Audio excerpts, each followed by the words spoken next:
An estimated 15% of veterans who served in Iraq and Afghanistan suffer from PTSD and depression. For some, it's the invisible wounds that take the greatest toll. Pamela Watts of Rhode Island PBS Weekly reports on a program that helps ease those struggles with horses. Winston Churchill said, the outside of a horse is good for the inside of a person, and it's true. There is a magic that happens of being around an animal that large with that type of energy. Thank you. On this Connecticut farm in 2015, Thor Torgerson co-founded a nonprofit to help combat veterans. I have seen individuals who have been homeless, addicted to drugs, incapable of walking on their own without a walker or a wheelchair, become fully mobile off of their addictions, own their own home now, drive. Incredible, just 100% transformation. We kind of had that anecdotal data of where there have been individuals who told me that they have not ended their lives because of this program. Start to make your turn because he's going to want to walk out. The program is simply called VETS, or Veteran Equine Therapeutic Services. Horses are, just by nature, the poster child of PTSD. They have hypervigilance, trust issues, fight or flight issues, all of the markers that are traditional PTSD markers. And that is a survival mechanism. And we have veterans who come in who have those same issues. And, when they come in, I kind of jokingly say, you're just a horse, and we can work with that. Hold for 3. The equine specialists first encourage veterans to totally unwind, shaking off tension with deep breaths to let the horse know they are calm, in control, and a decisive leader. If you put both hands on him and do that same breathing exercise, you're trying to relax and make him relax by you relaxing. Torgerson says horses are perceptive. They can sense anger and stress in humans.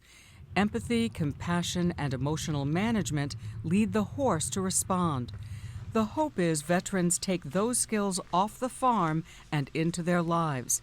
And it doesn't require mounting a horse, just harnessing trust. Because if I taught you how to ride a horse and then you never interacted with a horse again, the skill or the experience would be wasted, versus coming to get to understand an animal at a very deep level that makes you understand yourself at a very deep level.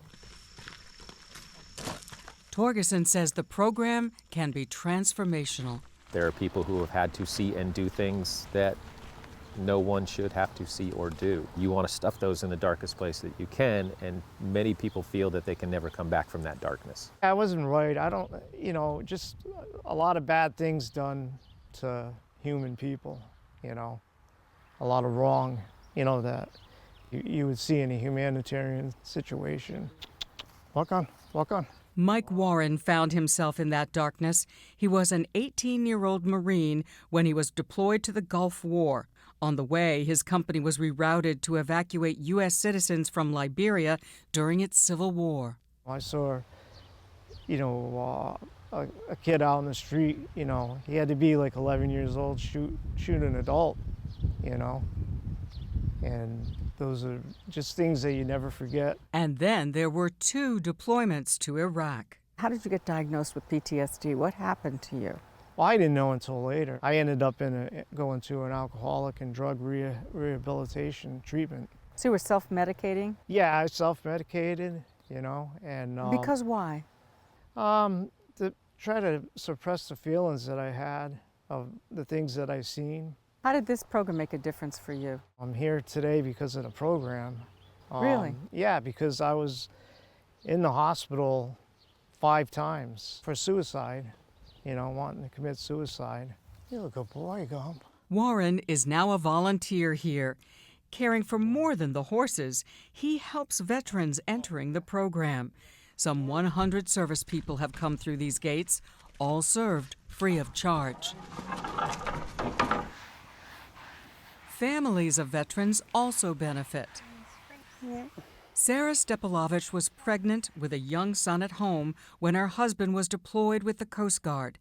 She gave birth to her son with Down syndrome and was raising both boys alone while her husband was frequently at sea. I like to say that out of something really dark came something really beautiful. I was at a moment of total crisis. My oldest is here all the time. He loves coming out here. My youngest absolutely loves it here. My husband has benefited from this program. I mean, this is my second home. This is my second family. I found my tribe. Stepalovich also found her calling at the farm. I'm trying to get certified in equine body work. I'm getting, hopefully, my equine specialist in mental health and learning. Mike Warren believes the program has helped him communicate better with family and friends. The horse starts to like bring you down and break you down, you know. It opens your heart. He's a good boy. You're a good boy, aren't you? Warren cherishes a breakthrough moment.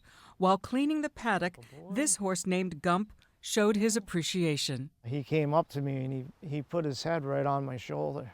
It just like lowers everything down. It almost like can bring you to tears. In this space and at this pace, soldiers who have returned home from war are finding peace. When I'm here, I'm not there. You know what I mean?